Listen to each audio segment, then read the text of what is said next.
Well, now we're into film number 4 of Disney's reign over the Star Wars license.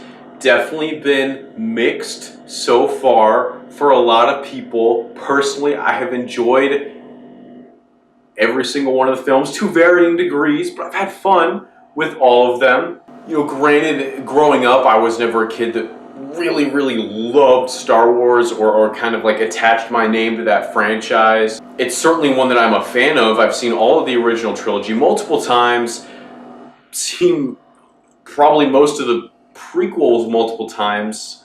Actually, no, I definitely have. So it's something I'm a fan of, but I don't love it. Like, obviously, there's a huge swath of people that do. Like, for me, that franchise would be Pirates of the Caribbean, which, if Star Wars people want to complain about the quality of movies they're getting, no. I mean, yes, some of the prequels were bad, but they were just as bad as Pirates of the Caribbean 5, kind of 4, even though I like Pirates 4. These new Disney movies, I think, are pretty much way more fun than any of the Pirates of the Caribbean sequels.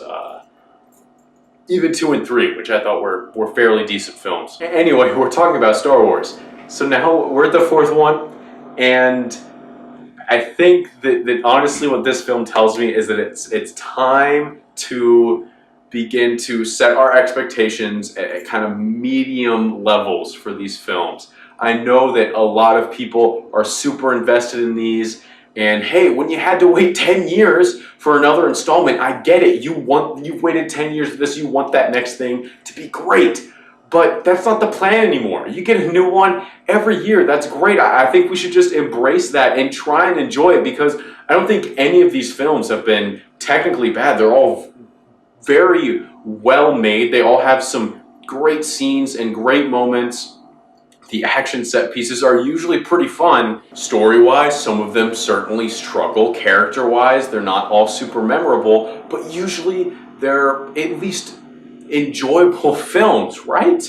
And I think there's just this pressure that every Star Wars film needs to somehow measure up to that original trilogy, or at least New Hope and Empire Strikes Back, because those are all-time great films. But the problem is that not every film can be an all-time great. That's why those films are the best, because it's a high level that not everyone gets to reach. If everyone was there, that would be average, right? So I think to expect every film to be great is just, it's not going to happen. And now that you get films every year, I don't think it's as necessary. And yes, as Pirates of the Caribbean, whenever a new Pirates of the Caribbean film came out, I wanted it to be great. But especially after the 3rd one, I had zero expectations of 4 or 5 being great. I wanted them to be, but I don't expect that. And I think that expecting that at this point out of a Star Wars film is leading yourself to disappoint. Of course, those are the expectations I'm going into Incredibles with, but I'm probably not heeding my own advice on several films that I'm anticipating. But that's what Solo said to me, because Solo was good. It was fun, it was enjoyable, but not the most memorable thing I've seen. I think one of the big concerns coming into this was, how is Alden Ehrenreich gonna do as Solo?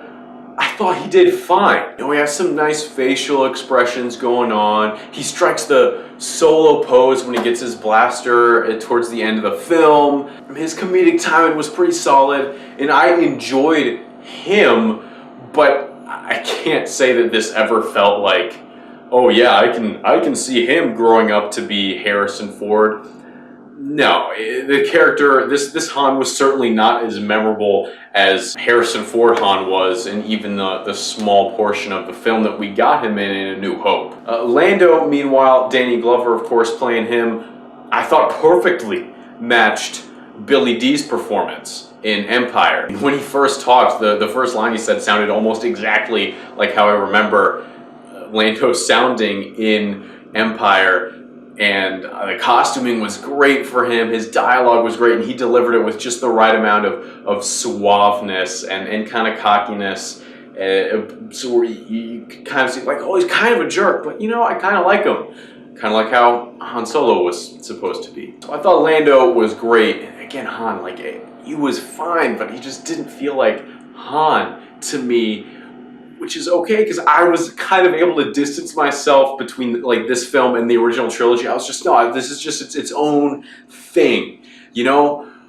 But I can understand how it's going to be hard for some people considering so much of this film is just, let's call back to remember the other stuff. Yeah, let's bring that back. You know, like almost everything we know about Chewie and Han Solo from the original trilogy is referenced in this film, and sometimes they do it well. It's intertwined with the plot, like the Kessel Run. I really liked. It was a huge action set piece moment that I really enjoyed. You know, it was shot really well. They kind of reveal where Han gets his shoot first mentality from, which I really liked when they showed that part. But for the most part, it just felt like they were just taking random segments out of the film, just like, okay, pause everything, we need to make a reference. Like whenever he has a line that he says in the other films, it'll be like, trust me. They'll just have these like pauses and delays to like wait for the audience to get it. And if they did this a few times, that's fine, but after a while it just,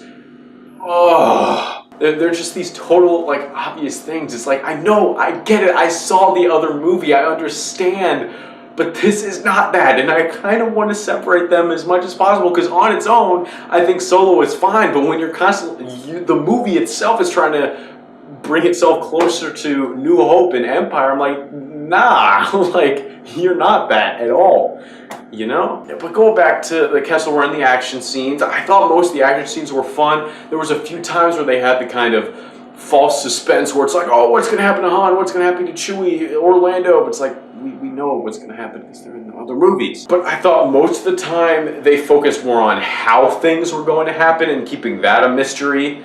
Especially in kind of the climax, there was a lot of, it was almost like a heist film with things constantly being revealed. And I enjoyed that because there's actually kind of real tension there.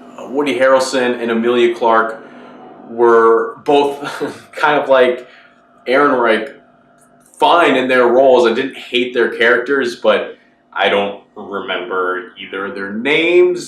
This is, you know, filming this 3 days after I saw the film. Could look them up, but I don't think I can say much more. I thought it was fun, but forgettable, like a normal summer blockbuster. And I think that's okay. Not everything has to be great, and I think that if you can separate this from the really great movies in the Star Wars franchise, you can enjoy it. But I can understand how that's hard if you're super invested in those films, or if you keep getting distracted by the fact that this movie itself depends so much on that nostalgia. I really wish they didn't do that. I think if going forward, if they try and kind of make the Star Wars standalone stories actually stand alone, they can be so much stronger.